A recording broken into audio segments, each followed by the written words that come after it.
पृथ्वीच्या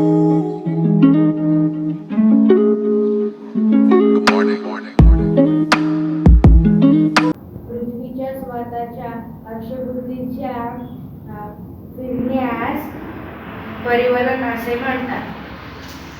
पृथ्वीच्या परिवलनासाठी 24 तास लागतात. पृथ्वी स्वतः भोवती फिरताना पश्चिमेकडून पूर्वेकडे फिरते.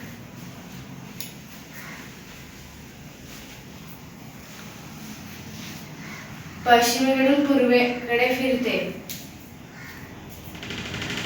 थँक्यू. पृथ्वी स्वतःच्या अक्षभोवतीच्या फिरण्यास परिवलन म्हणतात.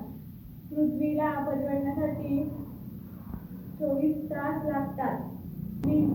पृथ्वी स्वतःच्या भोवती फिरताना पश्चिमेकडून पूर्वेकडे फिरते. पृथ्वी पश्चिमेकडून फिरते. पूर्वेकडे फिरते.